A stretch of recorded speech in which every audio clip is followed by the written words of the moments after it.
Most people do not get manipulated because they are stupid. They get manipulated because they are still trying to feel chosen and understood and loved by other people. And if deep down you still need people to approve of you, then you are still easier to control. Because now someone can punish you with silence, or control you with guilt, and confuse you with mixed signals, and make you work so hard for tiny bits of validation. And most of the times you do not even notice it, because you know nothing about manipulation tactics. Manipulation starts when you abandon yourself for someone else's comfort. So in this video, we're gonna speak about some of the manipulation tactics that are gonna help you in your daily life. Give me your ears, give me your brain, and let's speak. First one is gaslighting. Gaslighting is when someone tries to make you doubt your own perception of reality. They do not lie to you. They just reframe your memory or reframe how the experience went. For example, if you tell someone, you raised your voice at me yesterday, it really upset me, what are they gonna respond with? If they are gaslighting you, they're gonna say something like, that never happened. I didn't raise my voice. You're always overreacting. You're imagining things again. Now you get confused because you clearly remember that it happened, but they are speaking with total confidence. So your brain starts doing something dangerous. What if I just misunderstood them? What if actually I am the problem? See what happened here? They made you doubt your own self and you believed them over you. Another example. You tell someone, I'm not feeling that we are the same anymore. Like, I feel that you are distant lately. What is he gonna say? You are too emotional lately. Nothing has changed. You are just stressed. We are normal. So instead of addressing the behavior, they shifted the focus to your perception, to how you reacted. And over time, you will really start doubting yourself and believing that you are the problem. And you are the one who always overreacts, and you are the one who always does not remember things the correct way.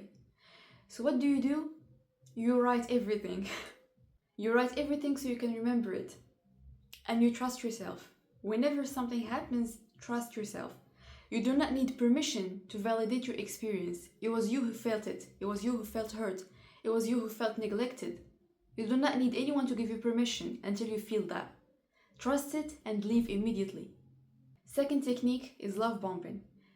Love bombing is when someone floods you with affection and love and attention very early on, because they are trying to create attachment very fast. For example, you meet someone and within days or weeks, they are doing a lot. Constant messages all the day. They want to see you all the day, every day. They're telling you that I've never met anyone like you.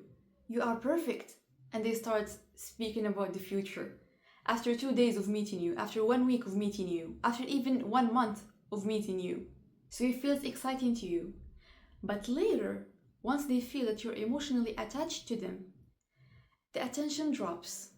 The replies become colder and inconsistent. And the affection becomes conditional, just when you obey. So you start chasing that first version of them again. You try so hard to get back that version of them. And you start thinking, what did I do wrong? How can I get them back? I just need to fix myself a little bit. And that's where dependency forms. The third one is intermittent reinforcement. Is when reward is given unpredictably, not every time, and not consistently, but randomly. And they call it also the hot and cold. For example, they will love you today and ignore you tomorrow. And after it, get back like nothing happened, and then disappear again. And that's dangerous. Because when your brain does not know when the reward is coming, instead of stopping, it starts chasing. It's the same mechanism of gambling. When your brain anticipates that there's a reward but doesn't know where and when, this creates addiction. So you get addicted to them. And the hot and cold they do puts you into cycles, into stress and relief. Stress and then relief. They stress you so much and then they relieve you. So you get trauma bonded with them. You get attached to them. And that emotional attachment is trauma bond. We go to the fourth one, which is guilt tripping. Guilt tripping is when someone tries to control your behavior by making you feel responsible for their emotions. For example, if you say that you cannot do something, if you said, I cannot come today, I really need to rest, they will respond with, I would have done it for you. Wow, I guess I just don't matter to you. It's okay, don't worry about me, I guess I'm used to doing things alone. And this works because it flips the responsibility. Instead of asking you directly and being responsible and saying, can you do this? If you don't do this, then you are hurting me. So your decision stops being about your limits and it starts being about avoiding guilt. You start acting and doing what they want just to avoid being guilty. Next tactic is cognitive load manipulation. When someone overloads your brain on purpose. Because an overwhelmed brain is easier to control. You cannot think clearly, you cannot analyze, you will just obey. And how is it done? When you notice that someone is asking you 10 questions without letting you answer them, and when you try to answer them, they interrupt you. They talk too fast. They will throw multiple accusations at once at you. Or for example, keep repeating the same point until your brain shuts down. Let's give a real life example. Imagine if you confront someone and say, what you said yesterday have hurt me. Instead of answering you directly, they immediately start flooding the conversation. What about when you ignored me last month? And why are you always so sensitive? You never appreciate what I do. Actually, you started this. Name one time I hurt you. See, you cannot even explain yourself. And when you try to answer all of that, they interrupt you. Every time they keep interrupting you. They will keep changing the subject and they will try to speak louder, just to flood and overload your nervous system. And of course, after 10 minutes of being repeatedly exposed to that, you're gonna get pressured and exhausted and you just wanna stop. Or for example, if you told someone, it hurted me when you embarrassed me yesterday in front of everyone. And what do they answer with? They suddenly throw 5 subjects on you at once, just to overload your brain. They are gonna say something like that, oh really? What about when you ignored my text? Your room is always messy. You never support me emotionally. My friends already think that you're weird. Also, remember what you said 3 months ago? Now what are you gonna answer to? His friends? Or the text message that you ignored last month? Or what you said 3 months ago? Or your room that is messy? Like, why are we speaking about the room here? They throw a lot of subjects at once just to overload you. Pay attention to that. So you can stop and feel pressured and exhausted and do not defend yourself. The next tactic, and maybe it will surprise you, it's what girls nowadays use to brag about in social media. And they say, when I am with my partner, I just turn my brain off. I just shut it off. He handles everything. It's dangerous. And it's a tactic called cognitive offload pressure. It's when that person repeatedly makes your brain shut down around him. He teaches your brain to lower the critical evaluation around him.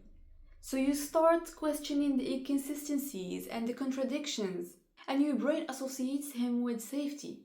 So you lower your guard with him. And you don't even have to lie as much anymore. You will accept anything coming from them because now your brain sees them as safety. We go to the next tactic, which is forced self-disclosure. When someone speaks about something like, for example, a mistake or trauma or insecurity, something that makes them look vulnerable, that makes you feel chosen, isn't it? Like, oh, this person decided to open up to me. I might be special. He feels safe with me. So you do the same thing and you open up too. And you start feeling safe because they created fake vulnerability. And now they know what hurts you, what you're afraid of losing, what you fear, generally, what are insecurities and traumas. And later, when, for example, tension will appear, this information is gonna surface as a joke or concern, not to attack you, but just to steer you up, to keep you off balance a little bit. We go to the next tactic. It's called memory reassignment. For example, when a boundary has been crossed, but they do not speak about it immediately, they wait after a week or weeks, and suddenly they will bring it up, but not in the way it happened. They will repackage it. They will edit the memory. They will say something like, do you remember that you were upset before that happened, isn't it? Even though you weren't upset.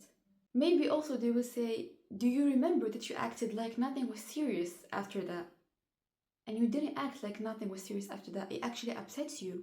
They're gonna take the memory and edit it because they know that human memory is not something fixed. It's something that can be reconstructed. Your memories that you lived can change if someone confidently retells the past and edit it every time they bring this memory up. So your brain is gonna start blending the versions, all the versions of the memory that they spoke about. And you unfortunately end up saying things like, maybe I overreacted. Yeah, maybe I was just upset before those things happened. That's why I was sensitive. We go to the next famous one, triangulation.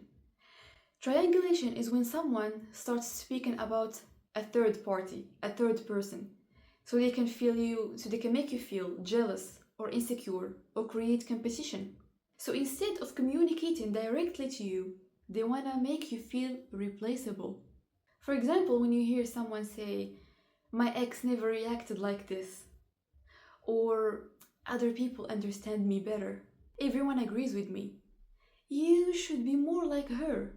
And sometimes they mention the attention from other people on purpose. Oh, look at my likes, look at my DMs, people want me. They start speaking about people who flirt with them.